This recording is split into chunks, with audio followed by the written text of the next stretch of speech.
Amigos del Cineclub, ¿cómo están? Para los que son nuevos, les presento a todo el panel de estos distinguidos y estupendos analistas. Primero las damas, el lado femenino del Cineclub. Ale Vega, ¿cómo estás?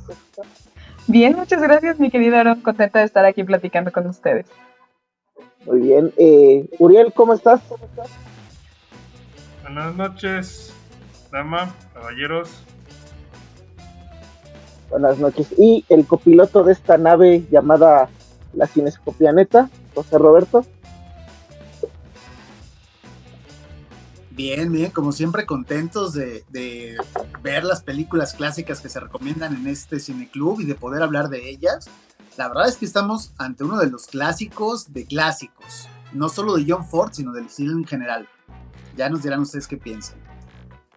De acuerdo, pues, ¿qué vamos a hablar hoy, señoras y señores? Pues, ustedes, el estimadísimo y el pueblo sabio de Cinescopia, le dimos a elegir la película del día de hoy, del ciclo de John Ford.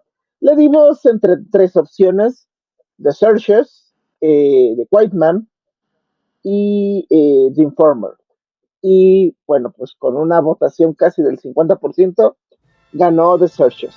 Lo podemos poner en sus manos y sabemos que van a tomar muy buenas decisiones. Y bueno, pues a todo esto dirán los que a lo mejor no saben cuándo se hizo. Les daremos un poco la ficha técnica. Pues The Searchers es una película del año 1956, dirigida por, bueno, ya saben, el ciclo de John Ford, protagonizada por su actor de cajón, John Wayne, Jeffrey Hunter, Vera Miles, Natalie Wood. ¿De qué va la historia? Pues narra la búsqueda de el sobrino de un vaquero llamado Ethan Martin por buscar para buscar a su sobrina que ha sido raptada por un grupo de comanches. Ethan jura rescatarla y de paso pues matar a este clan que intervinieron en los actos criminales y en el saqueo del pueblo.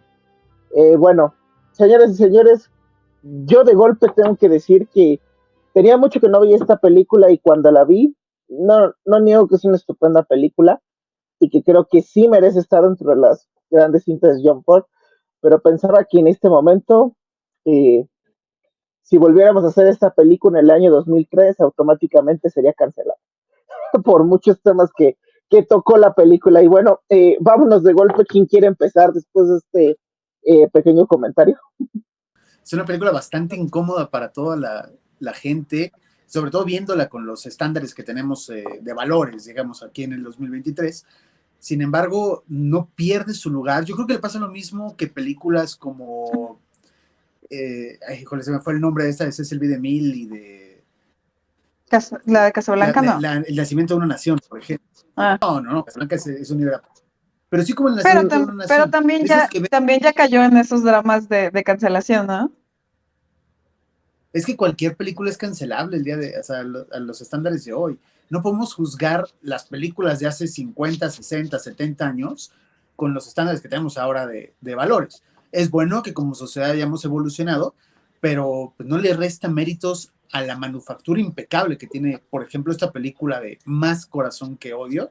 Vamos a decirle The Searchers porque el título en español, híjole, es muy curioso.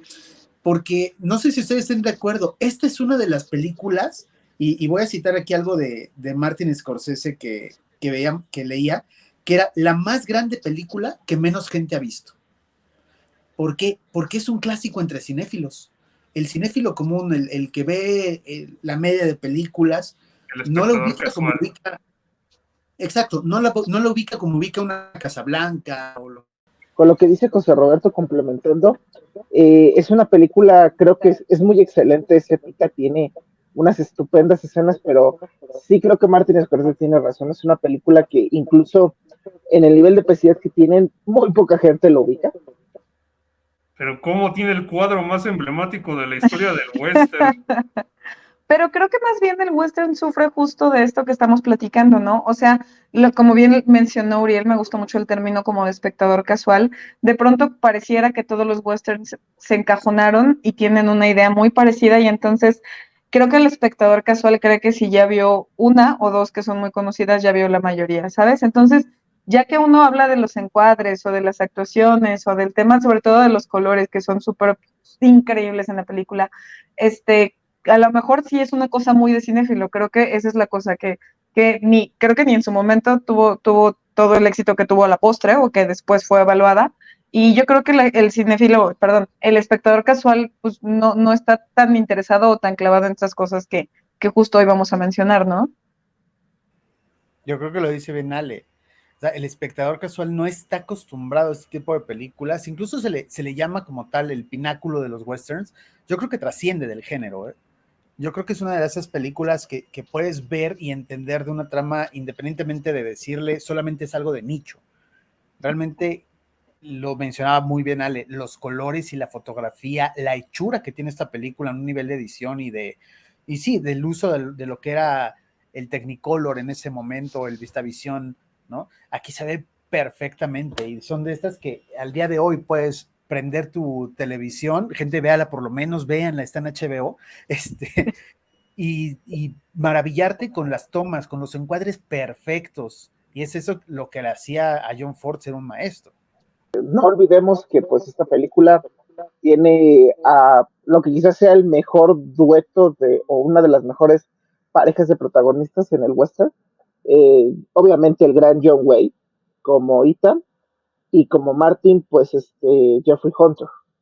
Que yo creo que yo quisiera enfocarme un poco, empezar en ese aspecto porque eh, yo creo que la película es muy buena, pero yo creo que de parte lo que funciona es por esta pareja, que una vez más es este clásico truco de diseñar dos personajes completamente dispares, pero que se complementan muy bien durante el accionar de la trama.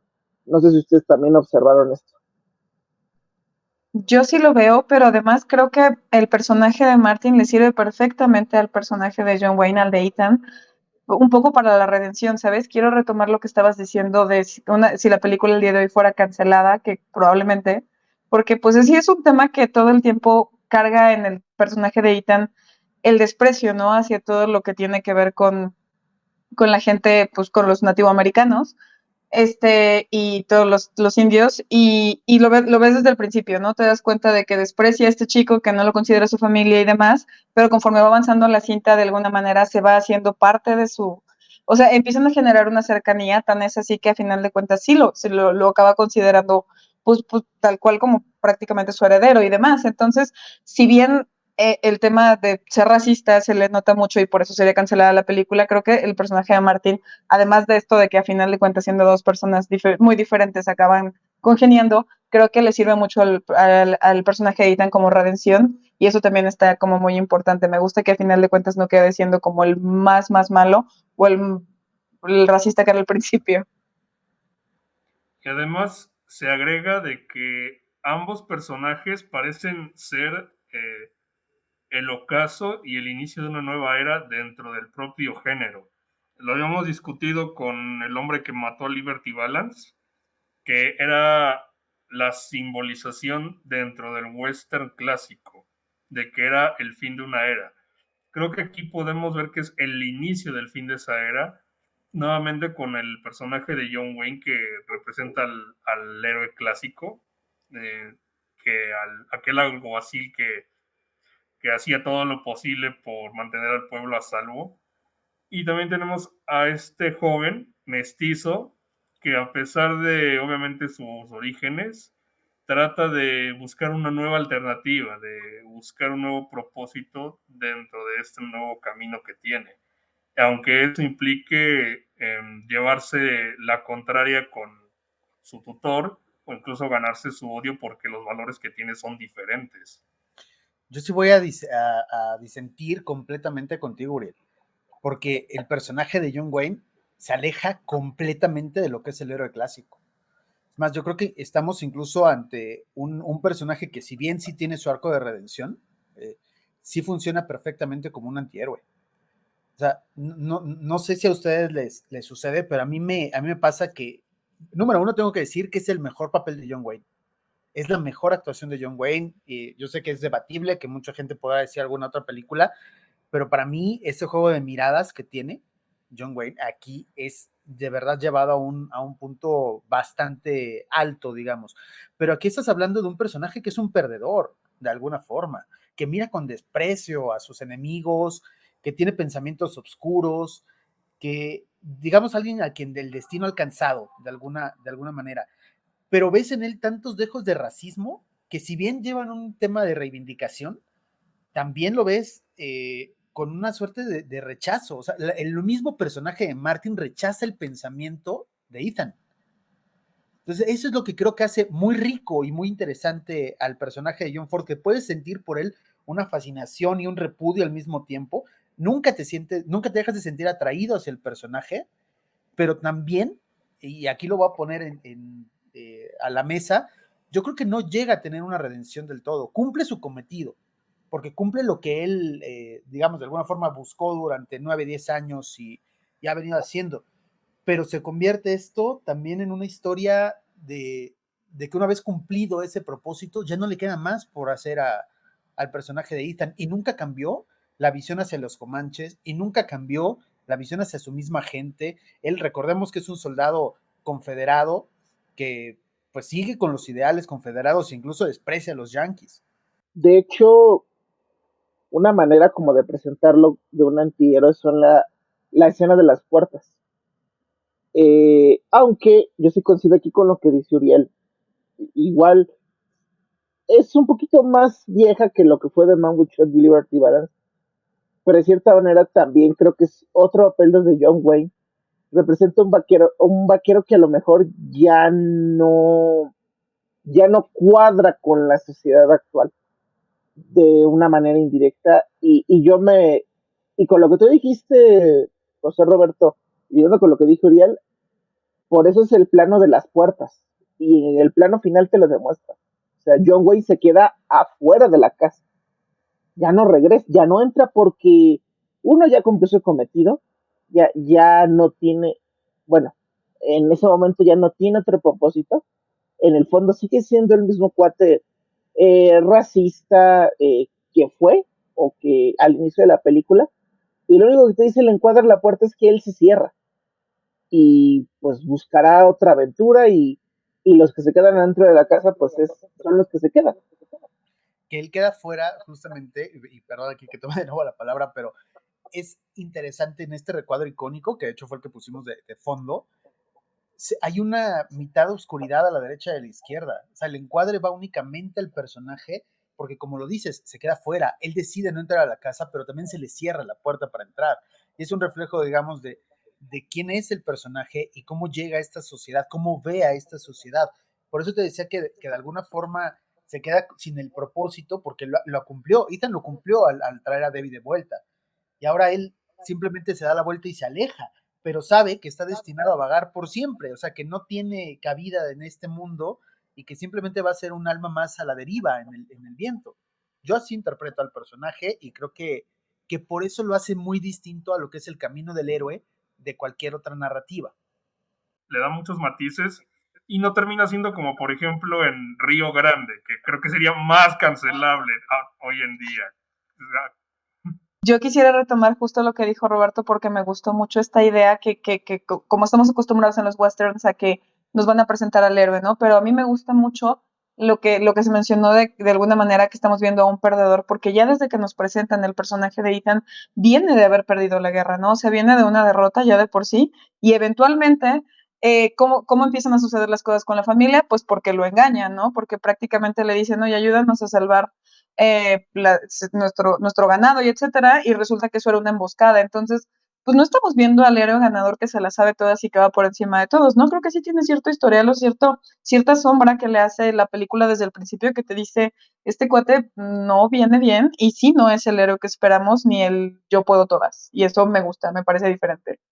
De hecho, creo que el héroe no es él, es Jeffrey Hunter, es el papel de Jeffrey Hunter. Él es ahora sí que si queremos buscar un camino del héroe, es él. es el que al final tiene una suerte de redención, pero también de aprendizaje, ¿no? Y que lo hace de la mano de su tutor o su maestro, que viene siendo justamente el personaje de Ethan. Pero vuelvo al tema, o sea, Ethan, si hacemos un paralelismo, es como el Capitán Ahab de Moby Dick, ¿no? Lo vemos que está ya casi llevado al punto de la locura. ¿Por qué? Por la venganza, por esta sed de venganza, ya ni siquiera de rescatar a Debbie, porque una vez que la encuentra la primera vez y la intenta incluso asesinar, él sabe que ya está perdida, que ya no es la Debbie que conocían. Entonces, él está movido por la venganza y de alguna forma, aunque lo admiran y lo respetan, también es dejado solo. El mismo pueblo lo va acercando, lo va sacando. El caso del asesinato de Furman te lo va dando, o sea, lo siguen persiguiendo por un asesinato a alguien que ni siquiera vale la pena que estuviera ahí, ¿no? Pero ¿por qué se le tolera? Se le tolera de alguna manera porque hay un respeto hacia su figura. Y el único que lo sigue y que aprende de él es justamente Martin, que en algún momento incluso se opone a él y se interpone entre él y Debbie. De Es una hecho, la muestra escena... de qué tan lejos está dispuesto a llegar con tal de hacer cumplir sus valores. Y de hecho, la escena que te marca que él tiene sed de venganza más que estar buscando a Debbie, es la escena donde se encuentra en este grupo de blancas que fue secuestrado por comanches y ya no son tan, él mismo lo dice, ya no son blancas, ya son comanches. Y esa escena es donde Que, dices, ya, ahí su objetivo no va a ser buscar a Debbie. que además esto está interesante porque pudiera ser una cuestión como para debatir, porque bien estamos mencionando esta escena que ahorita acaba de traer a la mesa Aaron, donde las mujeres blancas, él dice, ya no son blancas, ya son comanches, ¿no? Y volvemos al tema del racismo. Digo, quisiera poner específicamente esa palabra en la mesa porque siento que está debatible porque de pronto vemos una escena en la que se involucran mexicanos, ¿cierto? Y entonces estamos viendo como que no está ajeno a dialogar o a convivir o a ayudarse con otras personas diferentes que no son blancos. Entonces, por ahí podríamos debatir que no es necesariamente racismo, sino odio específico que a lo mejor no está especificado a los nativos americanos, pero entonces, no sé si me estoy explicando, no es un tema de todos los que no sean blancos ya son, no son santos de mi devoción, sino específicamente es con los nativos americanos, y ahí entonces la palabra racismo me parece un poco debatible. Yo creo que, no, pero ahí también voy a jugar de abogado del diablo. Yo sí creo que se va al otro lado, porque si bien de alguna manera tiene interacción con los mexicanos, simplemente los utiliza hasta el momento en que les son útiles. Y lo ves de forma despectiva de cómo dicen, es que en mexicano se dice cicatriz. Es que no, o sea, no te sientes allá a comer los frijoles, como le dice a Martin, porque también hay momentos en que simplemente se utiliza al mexicano como en algún momento utiliza a los comanches o a los pieles rojas. Y esto es de hecho, una constante en el cine de John Ford. Para mí, esto lo podemos ver en cualquiera de sus westerns. Hay algo despectivo hacia el foráneo, ¿no? Hacia el mexicano, hacia el indio, pero también se tiene que entender, decíamos al inicio, como un producto de su época. O sea, estamos hablando de una película ubicada en 1868.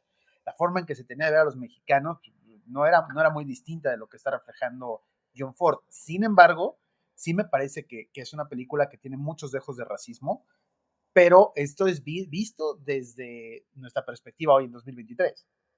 Sí, es como lo que decía, tú la ves hoy en día, con los ojos de hoy en día, y es completamente cancelable este producto. Para los estándares actuales, o sea, primero, el más común es que un Comanche villano no pasaría el día de hoy. O sea, eso sí estaría muy...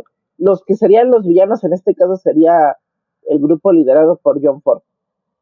Y segundo, mujeres blancas siendo raptadas por personas de raza india, no. No, sí, sí, sí, pero yo creo que a pesar de eso, no creo que se vaya tampoco al extremo de esta película que mencionaste. Ay, Río no me acuerdo Grande. cómo. No, la otra que de hecho es como la base ideológica de un grupo racista cuyo nombre no quiero Nacimiento de mencionar, una nación. pero no creo que se vaya tanto a ese extremo.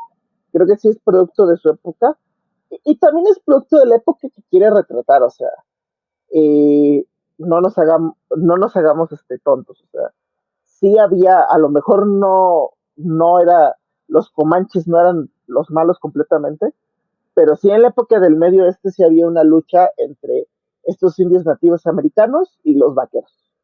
Pero O Aaron, sea, y eso está documentado históricamente. estás hablando de una película, donde realmente hay una dicotomía. ¿En qué sentido? Nunca ubicas las razones del Comanche para hacer lo que hace. Simplemente lo estás pintando como un villano, lo cual para cuestiones de una historia no resulta del todo negativo, porque también tenemos que entender a estos westerns y específicamente esta película como parte de forjador a lo mejor de una identidad nacional que va teniendo el americano y en la cual se alaba lo que es el orden y el establecimiento del orden. Y lo vemos en muchas películas de John Ford. Hace 2 semanas se analizó la de The Man Who Shot Liberty Balance, donde también se habla mucho del establecimiento del orden. Y aquí algo interesante que pone la película sobre la mesa es hasta qué punto la violencia es una necesidad para generar este orden o para mantener este orden. Para hacer una sí limpieza racial, si lo queremos poner así, aunque suene feo, pero justamente para forjar esta identidad norteamericana que se está buscando y que se estaba buscando hacia 1868, que es el contexto de la película. Pues bajo esos estándares, en realidad todavía lo siguen buscando porque no sé si hagan simulacros de tiroteos en sus escuelas, pero mientras siga pasando eso. Pero, y me voy a regresar a The Man Who Shot the Liberty Balance, pero por desgracia el orden no se impone a través del diálogo o las leyes en la mayoría de los casos. En la mayoría de los casos tiene que haber un acto violento y hubo un acto violento. Y de hecho, la mayoría de los personajes de John Ford, y generalmente todos son interpretados por John Wayne, de estos personajes que, si bien entienden que debe haber civilidad, que tiene que haber un pedazo de concordia, estos personajes siempre utilizan la violencia o utilizan la violencia como un recurso para hacer justicia y mantener el orden. Y siempre se pone que este personaje, aunque sea violento, aunque tenga todos los efectos posibles, en una sociedad caótica es necesario para imponer el orden. Y es incluso te lo pinta como alguien valiente, porque todos a su alrededor siempre tienen conflictos para imponer esa violencia. Y los personajes que generalmente le dan a John Wayne, especialmente en películas de John Ford, tiene esa habilidad de saber que pueden imponer el orden o a través de la violencia. Y tú te lo pones a pensar y dices, sí, de cierta manera este personaje tiene mucho, y no es la excepción con el personaje de Ethan, tiene muchos claroscuros, pero al final es tan necesario en una sociedad que no tiene orden. Pero mira, volvemos también al personaje interesante que hace Ward Bond, por ejemplo, que es el del cura. Bueno, aquí es un cura predicador que también está sirviendo como coronel, donde se pone incluso en entredicho las formas que tiene el personaje de John Wayne y se hace desde una perspectiva legalista y desde una perspectiva incluso religiosa.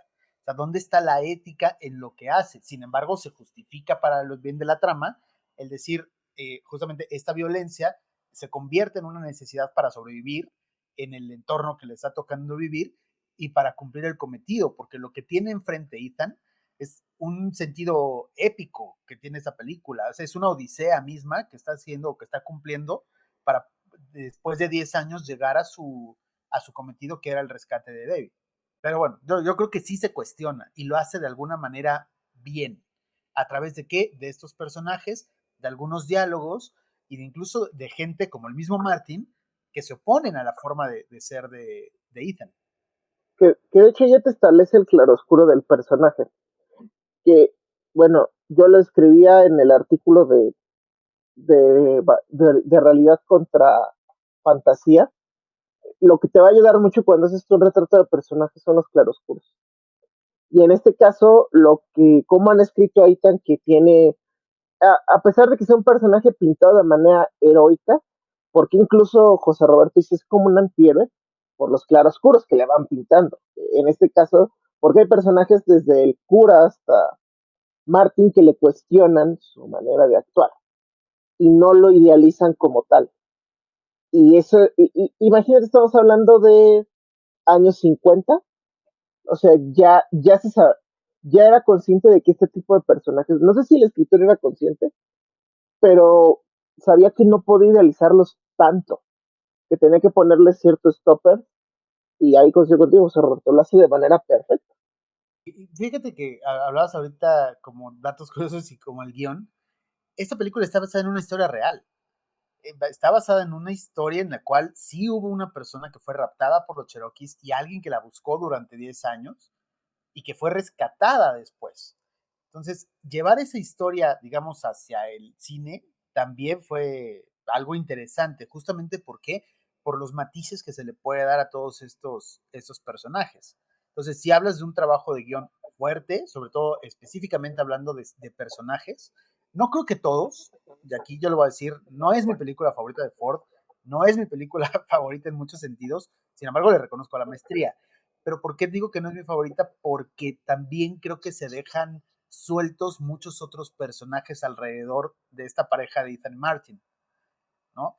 Eh, Sin embargo, te va dando atisbos de quiénes son y de cómo viven. Esta chica que está esperando que Martin regrese para casarse con él y que después de alguna forma chusca regresa y está a punto de casarse, se me hace que hay muchos cabos sueltos, pero no le quita la maestría de verdad al manejo de la Sí, historia. de hecho ese personaje está de más.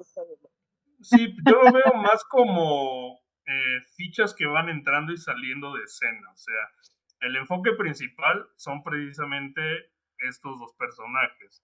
Todo lo demás debe ser un complemento. Así que tienes que decidir quién entra, cuándo entra y en qué momento sale. Para que precisamente no se vaya amontonando ni pierdas el enfoque del guión. Y además, de alguna manera, creo que el personaje de Martin, más allá del tema de sí o no encuentra a sus hermanas o puede recuperar alguna parte de su familia, pues era, como bien dijo Uriel, una representación del futuro, ¿no? Porque a final de cuentas el personaje de Ethan va a seguir siendo un Lone Ranger y va a quedar solo, pero de alguna manera esta unificación familiar o este interés romántico que no estábamos teniendo en la película porque no había una historia central de amor y que de alguna manera creo que era necesario tenerla para pensar en el futuro de Martin, pues tenía que estar representada, ¿no? Si bien no es la historia, porque queda claro que es muy secundario todo lo que sucede con ellos, pues creo que sirve como ancla para este tipo de historias que sabemos que tienen que tener este cierto tipo de temas románticos. Y aparte, lo que está hecho con este romance no es despreciable. O sea, sí puedes sentir, sobre todo con el personaje de Vera Miles, ese anhelo de una promesa que no sabes si se va a cumplir, de estar esperando un beso de alguien a quien seguramente no volverás a ver. Y esto incluso queda implícito en la carta, de que se enoja porque le anda diciendo me casé con una comanche por accidente y ella no se lo cree.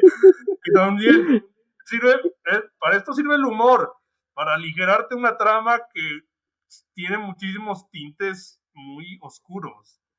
Que de hecho a mí es la parte que más me hace reír cuando le dice, no, pues, ¿qué compramos? No, pues te casaste con una comanche. Pero fíjate que a mí estas partes de cómo se maneja el humor en esta película en específico, no sé si a ustedes les llene del todo. Te digo, hay que ser objetivos. Hay muchas partes de humor que no me parece que sean tan bien metidas, como es el caso del personaje este que aparenta estar loquito y que quiere estar con su mecedora.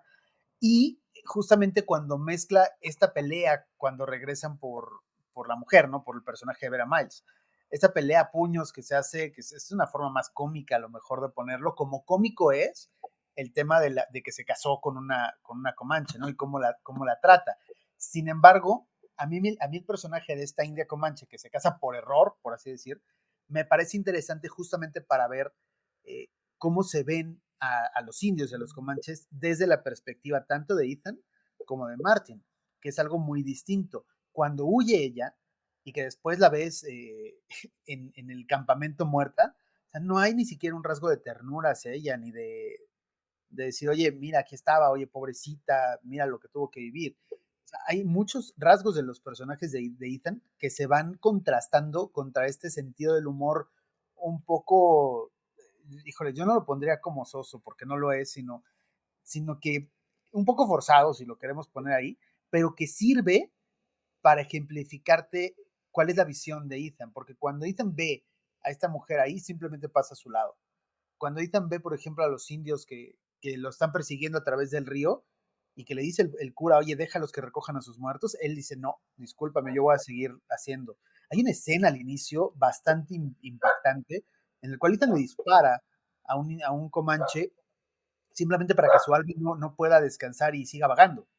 Entonces, esas son cosas que creo que contrasta bien, que si bien hay un alivio en la trama con estos toques de comicidad, también te los va poniendo para contrapuntear al personaje de Ethan.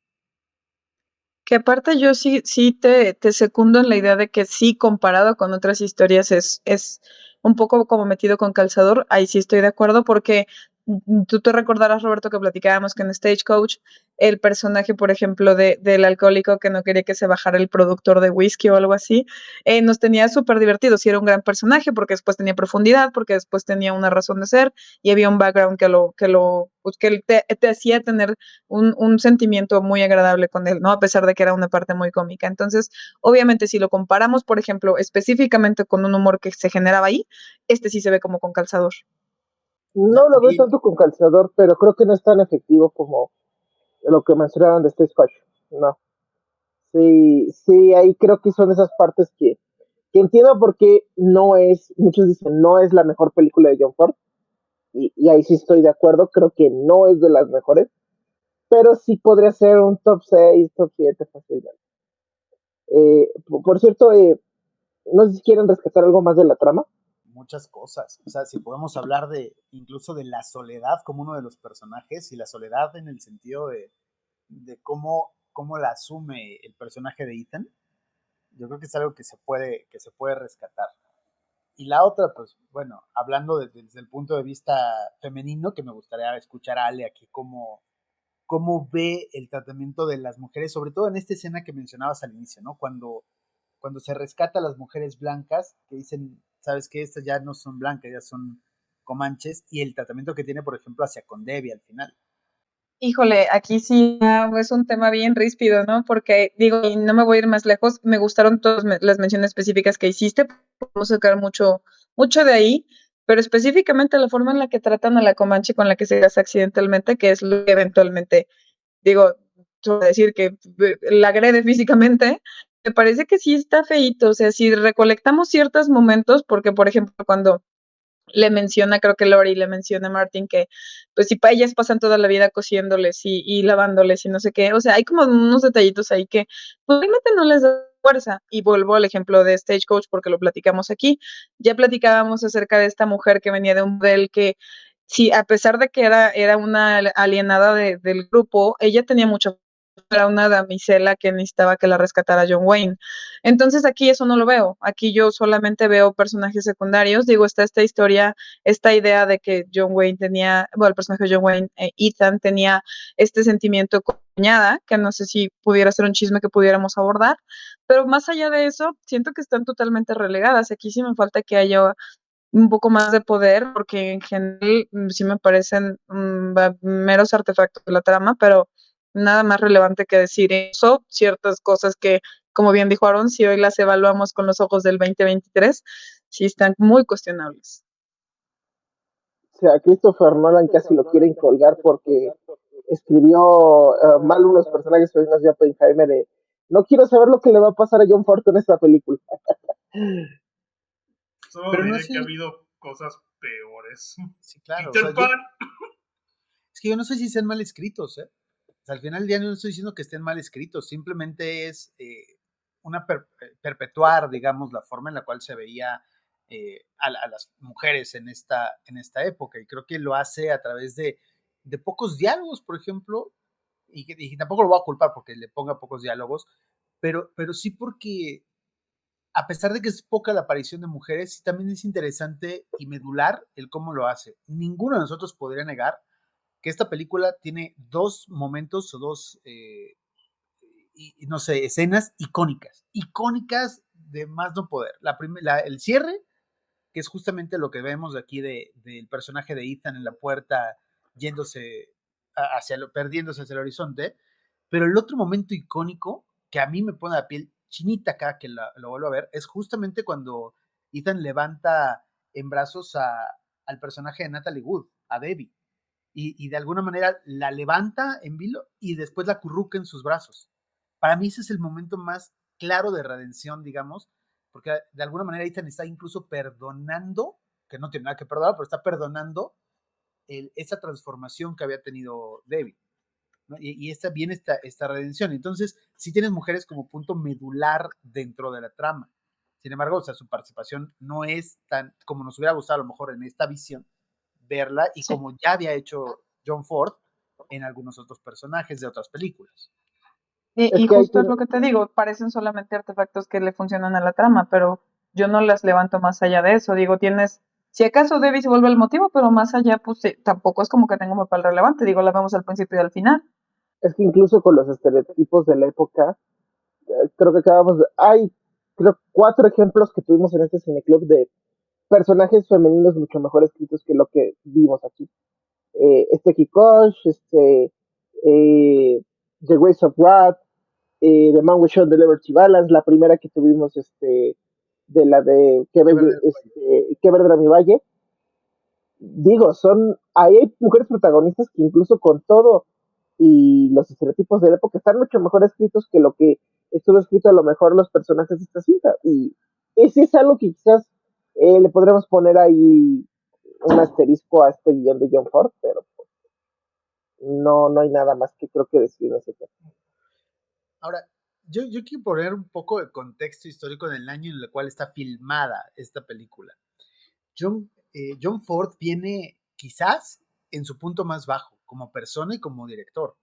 Después del escándalo de lo que sucedió en la grabación de Mr. Roberts, no sé si ustedes lo ubiquen, si no aquí les damos contexto. Mr. Roberts es una película de la cual John Ford era el director. Es una película estelarizada por Henry Fonda, una muy buena película, muy divertida, con Jack Lemmon también en un papel impresionante, que venía justamente del teatro y de Henry Fonda haberlo interpretado varios años en el teatro. Tiene desacuerdos durante la grabación con Henry Fonda al punto en el cual llegan a los golpes, el protagonista, digamos, y el director. Eso hace que John Ford se aleje de la película y le deje a la mitad. La película después la completan otros directores, Melvin y Roy entre ellos. Pero estás hablando de que ya venía John Ford con problemas de alcoholismo y con problemas dentro de los sets. Entonces, haber llegado a este punto más bajo y de repente sacar una joya como lo es The Searchers, también te habla de una redención personal de él. Y creo que aquí podemos también establecer un paralelismo entre el director mismo y el personaje de Ethan. No sé si sigan por ahí o les parezca lo mismo. No sé si Ford reconoció algo de sí mismo en este personaje que interpreta John Wayne. Ford siempre tenía como esa tendencia a autorreflejarse a veces en sus obras. Y retomamos lo que platicamos en The Man with Shoot the Liberty Balance, que él ya sabía que el western estaba en su última etapa y lo que hace ya, y esta película la hace como una manera de paso de antorcha con un western crepuscular, igualmente aquí lo hace. O sea, es como una redención de lo que estaba pasando en su carrera. Y es un momento interesante. Igual The Grace of Wrath como que en ese momento su carrera le dio más por los temas sociales, pero con un toque positivista, porque después hace Que Verde era mi Valle. Entonces como que sí tiene etapas John Ford. Vale la pena mencionar, perdón, nada más para cerrar justo lo que dijo Aaron, que estamos platicando, constantemente regresamos al tema central que es el western, ¿no? Pero si nos vamos para atrás y nos vamos al cine silente y nos vamos a los problemas sociales que abordó en su cine, híjole, sí está como que de pronto se nos olvida que tiene ahí muchísimos más temas que abordar y lo creemos como un icono de un género cuando en realidad si le escarbamos tantito hay muchísimo que mencionar de él y creo que eso se ha olvidado un poquito. Es que tenemos que mencionar películas de John Ford tan interesantes, no nada más western, películas de guerra o los mismos documentales de guerra que hizo. Hay una etapa donde hace la transición al cine sonoro y hasta que saca La Diligencia, que habían pasado 12 años y John Ford no había dirigido un solo western. No quería hacer este género hasta que retoma una historia que le gusta o que le apasiona. Y eso es algo que me parece interesante en él. No es de estos directores de encargo, sino que buscaba una película que le llamara la atención y que quisiera hacer. Obviamente tenía los tamaños para poder elegir lo que quisiera, pero hace muchas películas que se alejan del western y otros tantos que se alejan incluso de la guerra. Hablamos del tema social que toca en Que Verdad Era Mi Valle y en Las Uvas de la Ira, pero también aborda el noir, el misterio. Tenemos The Informer, por ejemplo, que yo sigo recomendándoles, gente, vean The Informer, qué gran película de John Ford. Tenemos The Quiet Man, por ejemplo, que se aleja completamente y que va más, ahí sí, hacia un humor que vale la pena como humor, ¿no? Y podemos hablar de muchas otras películas que hizo que creo que no nada más lo encasillan en un género, obviamente es el pilar más grande del western, quizás con Howard Hughes y se me fue el nombre de otro director, son tres los que me parece que son Howard Hawks. Howard Hawks. Pero bueno, o sea, no nada más hace eso, hace muchas otras cosas, y eso es lo interesante de un director como John Ford, que además tenía algo interesante, se sabía rodear de nombres impresionantes, porque si algo podemos hablar aquí en esta película es justamente el tema técnico. La edición es maravillosa, yo no me atrevería a decir perfecta, pero es muy buena en lo que hace. La fotografía, las tomas que tiene, o sea, de verdad es algo superlativo, ¿no? No nada más por el tema de los encuadres perfectos que hace, sino también del uso de los colores cálidos, cómo va reflejando también los claroscuros. A pesar de esta gama cálida de colores, maneja bien claroscuros y maneja bien los encuadres. Y ya ni hablamos de la música de Max Steiner, que creo que funciona perfectamente como... sí, la música, qué preciosa. Sí, de hecho, por si no lo sabían, nuestra promo, el Cineclub de este mes traía la música de Searchers, por quien la llego a identificar. Creo que ya pasamos al momento de curiosidades, ¿no? Pues mira, lo más interesante es que el personaje justamente de la mujer comanche, la actriz que lo interpretaba, dicen que entre tomas estaba llorando y estaba muy triste, y que cuando le preguntaron la razón de por qué, decía que su hijo se estaba casando en esos momentos, se iba a casar en esos días y ya no iba a poder asistir porque estaba en llamado, porque estaba en la película. Lo que hicieron John Ford y John Wayne fue parar la grabación de la película para que la mujer pudiera viajar a California a asistir a la boda de su hijo y entonces retomar la grabación de la película. ¿Qué tal con esos temas? De hecho, complementando, John Wayne era un buen sujeto, para lo que muchos a lo mejor piensan. Durante el rodaje, una niña navajo o nativa de los extras que contrataron sufrió neumonía. Entonces, entre John Ford y John Wayne decidieron suspender el rodaje y trasladarle la avioneta de Wayne al hospital más cercano de Hortensia. Entonces, eso te habla de que, pues, a pesar de que a lo mejor podríamos pensar, no, qué payasos, a lo mejor es Ford o qué payaso era Wayne, pues eran buenos sujetos, o sea, se preocupaban por la gente que estaba en el set. Y además da el contraste perfecto para lo que decíamos, ¿no? Se mencionaba este tema de, oye, pero es que es un tema reiterado lo de los nativos americanos y las películas de John Ford y etcétera, y se pensaría que eso era un pleito directo de John Ford con los nativos americanos, más allá de sus películas, pero aquí están todas estas historias de reserva que te dicen, pero no es cierto, realmente se llevaba muy bien, ¿no? Y hay un sinfín de detalles en cada película en las que tuvo que involucrarse con nativos americanos en los que se portó increíble. Entonces, al menos sabemos que detrás de cámaras esto no era así. Casi todos los nativos americanos sí eran de descendencia, sí eran verdaderos. Y de manera irónica, el único que no lo era el jefe Scar, que era un judío de ascendencia alemana.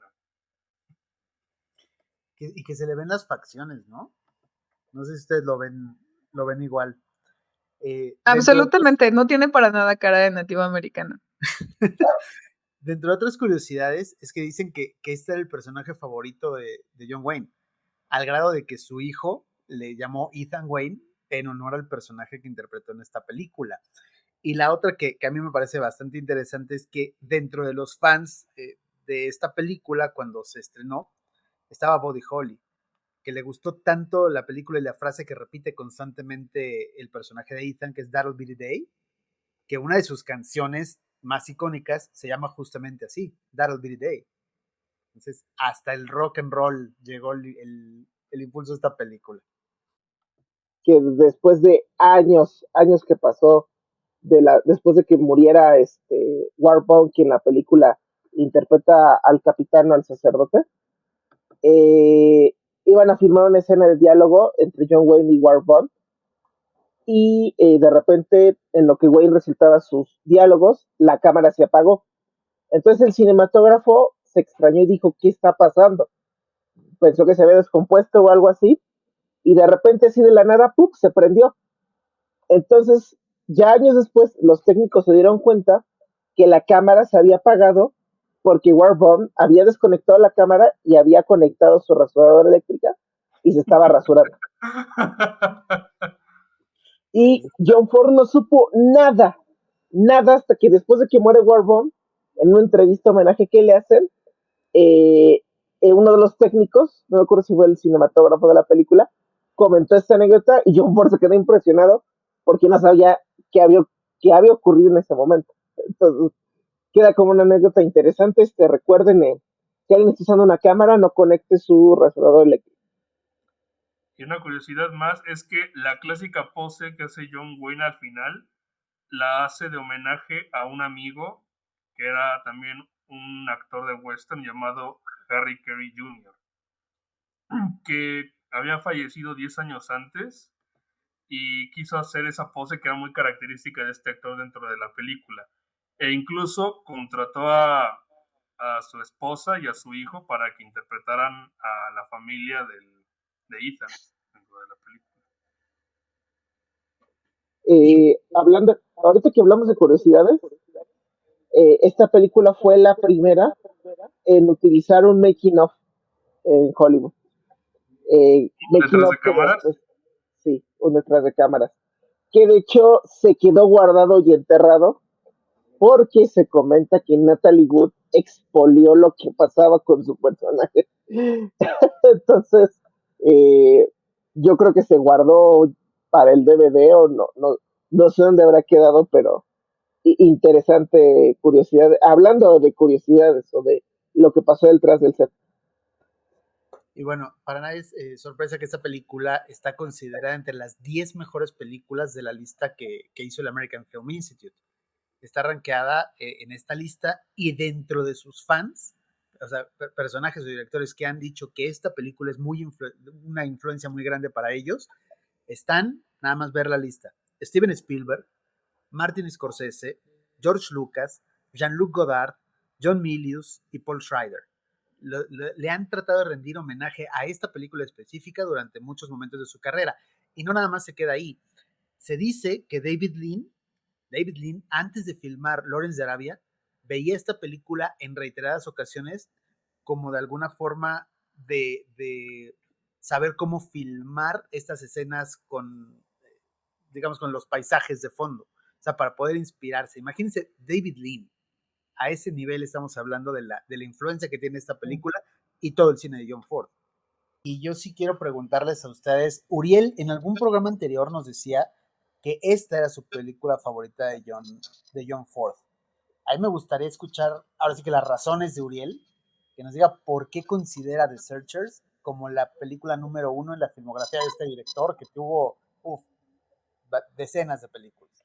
Más allá de su iconicidad, creo que es el vivo retrato de lo que es un western clásico, en estructura narrativa, en puesta en escena, en sus personajes, y encima, al igual que pasó con El hombre que mató a Liberty Balance, es una película de transición dentro del propio género.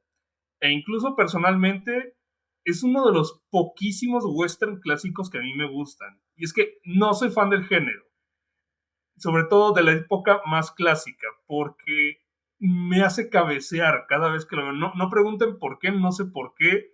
No sé si la vi de malas, o no había comido, o dormí mal la noche anterior, pero los western clásicos me hacen cabecear mucho.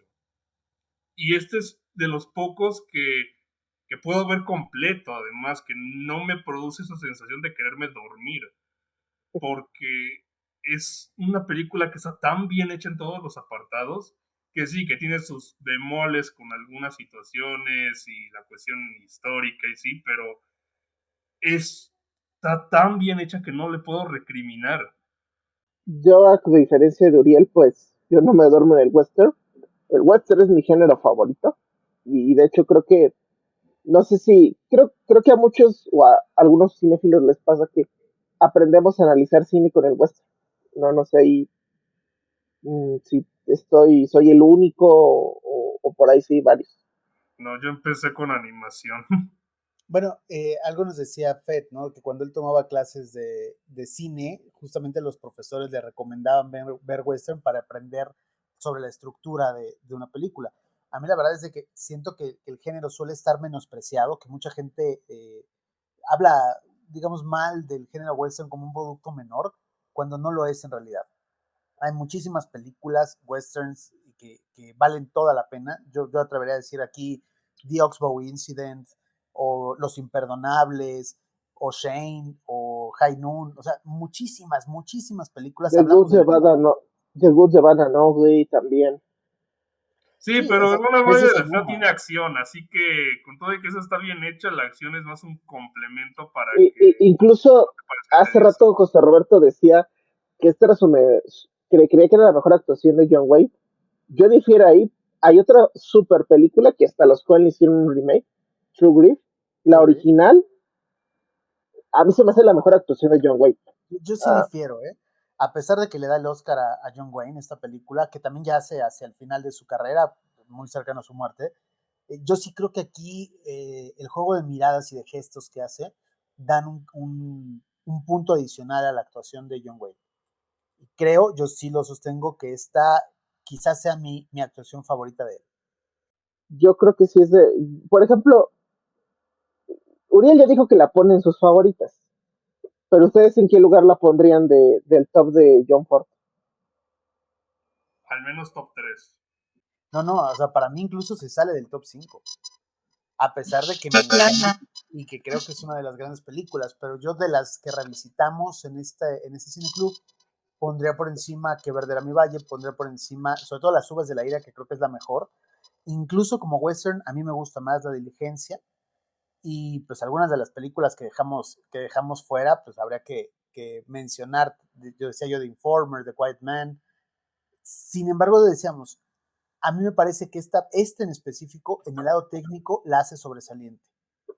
Y la historia misma, esta historia alrededor de la venganza, me parece que es muy buena. Pero para mí sí estaría rayando el 5. Ale, tu top 5, ¿verdad? No, yo creo que sí entre los tres. Yo top 6, 7, porque sí tengo que admitir que me gusta más Las uvas de la ira, me gusta más incluso de Quiet Man, me gusta más de Moncho Quality Balance, me gusta más incluso que Verde a mi valle. Sí, sí se queda un poquito afuera de ciertas películas, pero no desmerece. Pero bueno, pues señores, terminamos el ciclo de John Ford. Eh, ha sido una delicia comentar este nivel de cine. Yo creo que es de esos ciclos que sí se merecerían una segunda parte porque se nos quedaron fuera muchas buenas películas de este estupendo director. Pero yo creo que en unos años, en 2, 3, quizás el siguiente año, podremos tener una merecida segunda parte de este estupendo director que pues nos enseñó a todos los que nos encanta el cine a cómo firmar un horizonte.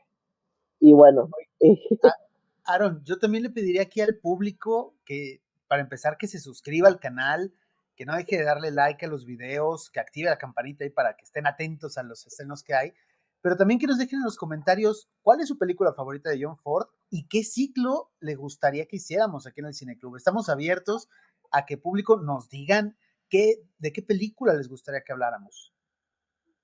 claro, nuestro público tiene un muy buen gusto y a veces aquí nos quedamos sin ideas en la parte creativa y nos gustaría que nos dijeran, señores, yo quiero un ciclo de tal tema, tal actor, tal director, tal compañía y nosotros se lo concedemos porque confiamos en ustedes, porque confiamos en su buen gusto y en que siempre van a escoger lo mejor para este cineclub.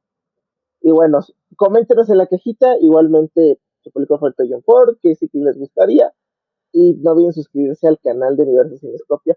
Y para terminar, señoras y señores, eh, chicos, ¿qué tenemos en el siguiente ciclo? bueno, después de tanta agringada que hemos estado en este mes, vamos a refrescarnos un poco viajando a Latinoamérica, pero no a la parte bonita, sino a la parte más oscura dentro de todas nuestras culturas, porque nos guste o no, también nos ha tocado la parte más dura de la humanidad, que en este caso es el propio gobierno en la forma de la dictadura. Así que nos tocará la dictadura latinoamericana a todos, de Tijuana a Buenos Aires. Bueno, ya lo dijo Uriel, 4 países, 4 representaciones de dictaduras latinoamericanas, para que dijo el fiscal que se encargó del caso de los dictadores de Argentina, nunca más tengamos algo así. Y bueno, por José un Roberto país Ortega, ganador, sí. José Roberto Ortega, ¿con qué vamos a empezar? Pues mira, hiciste el puente perfecto porque el próximo lunes comenzaremos con Argentina. Hay que decir aquí que nuestros invitados, cada uno representando a su país, va a elegir las películas que formarán parte de este cineclub y el primer invitado ha elegido Argentina 1985. Así que pueden decir que en Argentina nacieron la tierra de Diego y Leonel. Nos vemos la siguiente semana con su mate y su conchoripán. Señoras y señores, pues nos despedimos. Que tengan un excelente fin de semana y una excelente semana. Vean buen cine, consuman buen cine. Nada de churros, y para eso tienen a su pronóstico palomero en la página Cinescopia, y nos vemos. Que tengan una muy bonita semana. Hasta luego. Chao, que estén bien. Bye.